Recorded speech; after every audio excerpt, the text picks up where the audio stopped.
Friends, ఈ వీడియోలో మనం 16x34 ఫీట్ల యొక్క హౌస్ ప్లానింగ్ గురించి తెలుసుకోబోతున్నాము.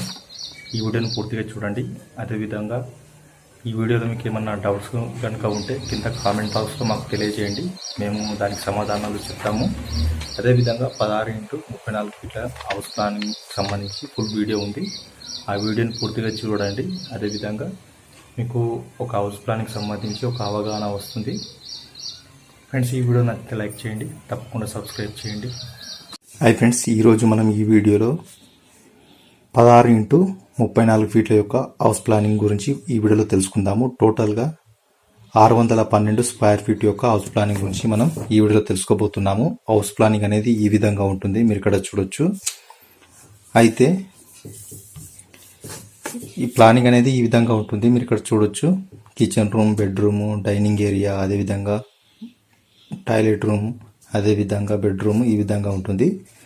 అయితే దీనికి సంబంధించి పూర్తి ఇన్ఫర్మేషన్ మనం ఇప్పుడు ఈ వీడియోలో తెలుసుకుందాము. మీరు ఇక్కడ చూడొచ్చు, ఇది ఎంట్రీ గేటు. లోపలికి ఎంటర్ అయిన తర్వాత గేట్ రావడం జరుగుతుంది. ఇక్కడ ఈ గేట్ యొక్క ఇక్కడ ఎంత స్పేస్ ఉంటుందంటే 6 ఫీట్ల 9 ఇంచులు ఉంటుంది. పొడవు 12 ఫీట్లు ఉంటుంది. అదేవిధంగా ఇక్కడ స్టెప్స్ రావడం జరుగుతుంది. స్టెప్స్ యొక్క స్టాండర్డ్ పొడవు 3 ఫీట్లు ఉంటుంది, లేదా మెట్లని కూడా అనొచ్చు. అదేవిధంగా ఇక్కడ స్టెప్స్ నుంచి ఈ వాల్ వరకు 3 ఫీట్ల 5 ఇంచులు ఉంటుంది గ్యాప్. అదేవిధంగా ఇక్కడ కిచెన్ రూము, ఈ కిచెన్ రూము సెంటర్లో ఉంటుంది. దీని యొక్క పొడవు 6 ఫీట్ల 6 ఇంచులు ఉంటుంది, వెడల్పు 5 ఫీట్లు ఉంటుంది. ఇక్కడ బెడ్రూమ్ రావడం జరుగుతుంది. బెడ్రూమ్ యొక్క పొడవు 10 ఫీట్లు ఉంటుంది, వెడల్పు 9 ఫీట్లు ఉంటుంది. అదేవిధంగా ఇక్కడ లాస్ట్లో రైట్ సైడ్లో టాయిలెట్ రూమ్ రావడం జరుగుతుంది. టాయిలెట్ రూమ్ యొక్క పొడవు 7 ఫీట్ల 1 ఇంచు ఉంటుంది, వెడల్పు 4 ఫీట్ల 9 ఇంచులు ఉంటుంది. అదేవిధంగా సెంటర్లో డైనింగ్ ఏరియా రావడం జరుగుతుంది. దీని యొక్క పొడవు 13 ఫీట్ల 10 ఇంచులు ఉంటుంది, వెడల్పు 8 ఫీట్ల 3 ఇంచులు ఉంటుంది. అదేవిధంగా ఇక్కడ ఇంకో బెడ్రూమ్ రావడం జరుగుతుంది. ఈ బెడ్రూమ్ కంటే ఈ బెడ్రూమ్ కొద్దిగా చిన్నగా ఉంటుంది. దీని యొక్క పొడవు 10 ఫీట్లు ఉంటుంది, వెడల్పు 8 ఫీట్లు ఉంటుంది. ప్లానింగ్ అనేది ఈ విధంగా ఉంటుంది. అయితే ఇక్కడ మీరు గమనించాల్సిన ముఖ్యమైన విషయం ఏమిటంటే, ఎల్లో కలర్స్ ఎక్కడెక్కడైతే కనిపిస్తున్నాయో అటువంటి ప్లేస్లలో విండోస్ రావడం జరుగుతుంది.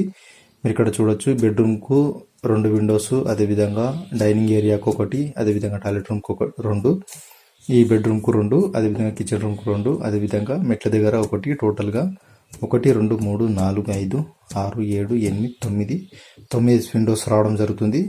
అదేవిధంగా ఈ ప్లాన్ ప్రకారం ఎన్ని డోర్స్ వస్తాయో చూద్దాము.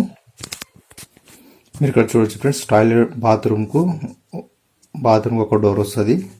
అదేవిధంగా ఈ బెడ్రూమ్కి ఒక డోర్ వస్తుంది ఇక్కడ. అదేవిధంగా కిచెన్ రూమ్కు ఒక డోర్ వస్తుంది. అదేవిధంగా ఈ బెడ్రూమ్కు ఒక డోర్ వస్తుంది. అదేవిధంగా మీకు ఇక్కడ ఇంకో డోర్ కావాలనుకుంటే ఇక్కడ డోర్ చేయించుకోవచ్చు. టోటల్గా ఎన్ని డోర్స్ వస్తాయంటే, బెడ్రూమ్కి 1, టాయిలెట్ రూమ్కి 1, ఈ బెడ్రూమ్కి 1, కిచెన్ రూమ్కి 1, ఇక్కడ సెంటర్లో హాల్లో ఒక డోరు. అదేవిధంగా ఇక్కడ ఈ గేట్ కలుపుకుంటే టోటల్గా 1, 2, 3, 4, 5, 6 డోర్స్ రావడం అనేది జరుగుతుంది ఈ ప్లాన్ ప్రకారము.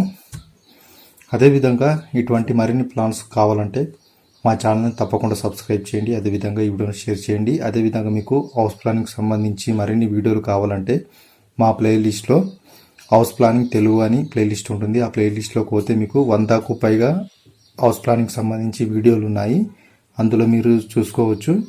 అదేవిధంగా ఈ హౌస్ ప్లానింగ్ అనేది మీకు ఒక అవగాహన తెలియడానికి, అదేవిధంగా చాలామందికి హౌస్ ప్లానింగ్కి సంబంధించి కొన్ని డీటెయిల్స్ అనేవి తెలియదన్నమాట. అలాంటి వారి కోసం ఈ వీడియో ఉపయోగపడుతుందని ఈ వీడియో చేయడం అనేది జరిగింది.